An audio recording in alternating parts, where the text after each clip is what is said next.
प्रधानमंत्री जी ने कहा है कि देश बेहद आर्थिक संकट से गुजर रहा है और इस वजह से उन्होंने देश के लोगों को अपील की है ये 7 स्टेप उठाने के लिए, ये 7 कदम उठाने के लिए। एक तो ये कि वर्क फ्रॉम होम करो, सोना खरीदना बंद करो, कम से कम सोना खरीदो।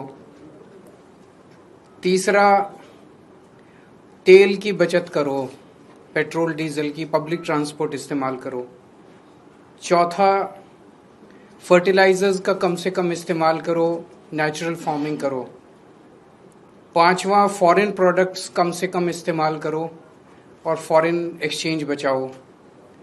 छठा, कुकिंग ऑयल कम से कम इस्तेमाल करो। और सातवां, फॉरेन ट्रैवल बंद करो, विदेशों में जाना बंद करो। हमारे देश 1950 के बाद से अभी तक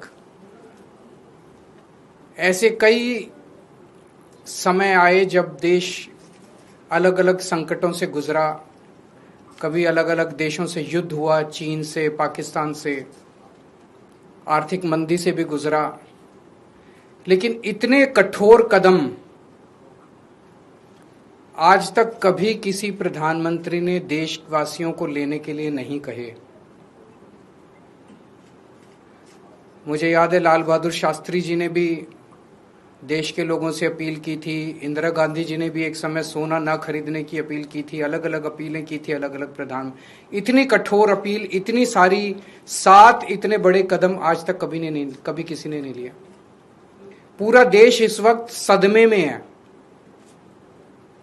तो मेरी 3 गुजारिश है प्रधानमंत्री जी से।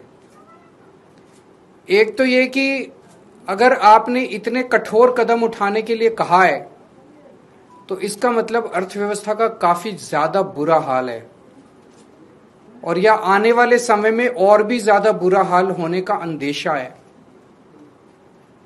देश ये जानना चाहता है कि हम कहां खड़े हैं।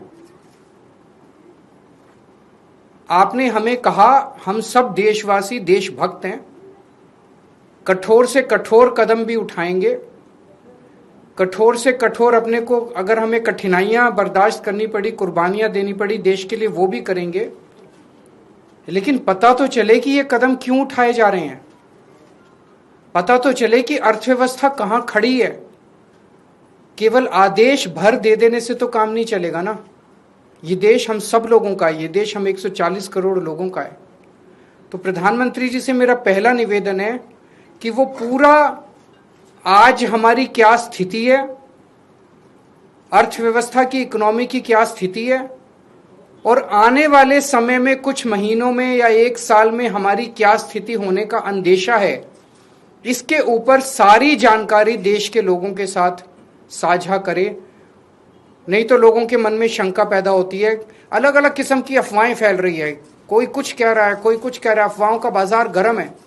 ये अर्थव्यवस्था के लिए अच्छा नहीं है, अर्थव्यवस्था के कॉन्फिडेंस के लिए अच्छा नहीं है।